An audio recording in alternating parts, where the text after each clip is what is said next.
Welcome to another edition of the Dementia Care Partner Talk Show. Now, here's dementia care expert Teepa Snow and your host, Greg Phelps. Hello and welcome to the Dementia Care Partners podcast. My name is Greg Phelps. Joining me once again is dementia care expert Teepa Snow. And Teepa, a recent report said there could be a shortfall of at least 110,000 direct care workers by 2030. This is in senior care. Combine that with another study that says 13,000 people per day in the US will be diagnosed with dementia. So should we hire a bunch of people and train them on the fly, or should we invest in proper training now? What do we do? Because we can see a tsunami is on the horizon. Oh, I think the tsunami is already at the shore and we've waited too long. I think what we found is COVID and the pandemic, certainly we lost a huge number of people. Some of them, by virtue of they did not survive the pandemic, but many people experienced such trauma during the pandemic. They opted out of their care positions, or they aged out of their care positions, and they are no longer providing support and care. And we are not finding a new contingent of people, at least in the US, who are seeking out that job of care provision at the numbers we did before. Numbers of enrollment in a number of healthcare programs are down. They're certainly down in the area of older adults and working with older adults, whether it's geriatricians and physicians or nurses and therapists. They want to work in pediatrics. They want to work with young people. They want to work with people right after a stroke. They want to work in acute care. And so what we're experiencing is a huge dip in availability and not an increase in call to service or funding that's going to allow us to offer something more substantial financially to get people interested in these careers. We're in pretty desperate straits here and getting worse.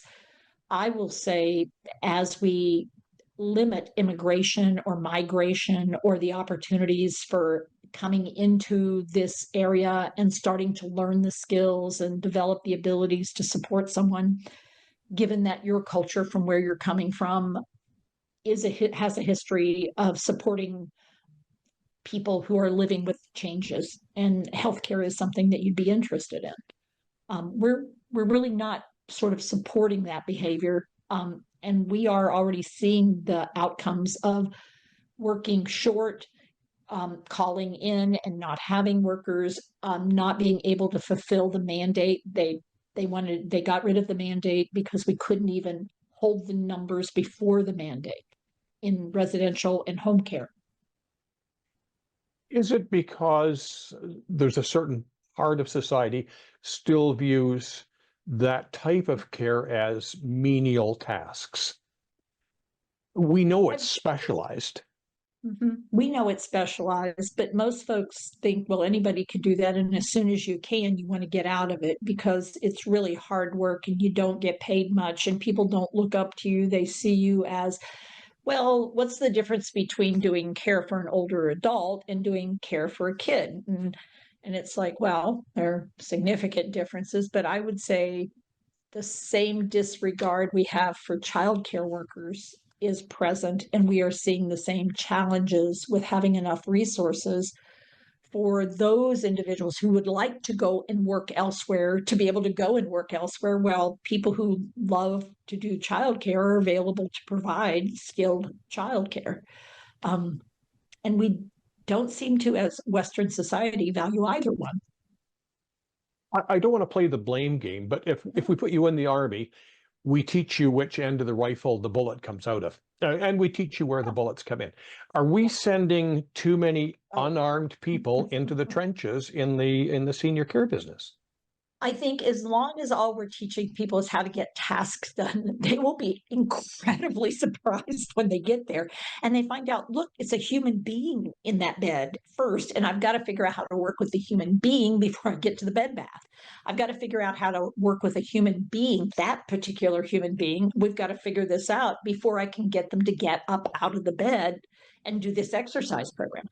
I've got to figure out who this human being is and how we can have a relationship before I can get him to take that medication, or even know whether that medication is the right medication for them, because I have to be able to figure out what's their baseline and will they let me take their blood pressure if it's to be. And I think historically what we've done is we thought we could train people to do tasks and then send them out to do that. And it turns out that actually doesn't work well, because every single time what we're doing is interacting with at least one other human being, if not a team of other human beings, if not a group of other human beings. And we continue to think that's not that hard. It's like, oh. In an ideal world, Teepa, we would send everybody through training, but we know that that's not financially feasible for a lot of care homes. It's a marginal proposition for. Wait, Greg, we haven't even really addressed the elephant in the room, which is 80% of all dementia care is provided by families, volunteers, and friends. 80%. So all we're trying to address in this conversation is about 20% of care. And I would say if we don't at least educate people about this situation and expose them and then ask, what did you get from that? We are doing no one a service. And I think it's time to just stand up and say, this may be a radically different approach, but what if we prepared people for the interaction before they have it? And so they're not surprised about the human being. And as a matter of fact, they can now use what they've learned to better do the thing we're wanting the human being to do. Like, oh, hey, Greg, I think we're almost out of time. Could you do me a favor? Could you do the ending piece that you often do? Because, we could do, I would say, info@teepasnow.com, but you do it so much better. And you actually tell them about the whole website. Would you help me out with that? See, men are so suckered in by that, and I will have to do that because we're just about out of time, which means people are going to have to get in touch with you. Oh, well, yeah, that would be a good idea, because it is about relationships and it's not about getting tasks done. Oh, frankly, Greg, thank you for being willing to close us out here. Teepa, thank you very much. You've been listening to the Dementia Care Partners podcast, brought to you by Positive Approach to Care. For more information, go to teepasnow.com.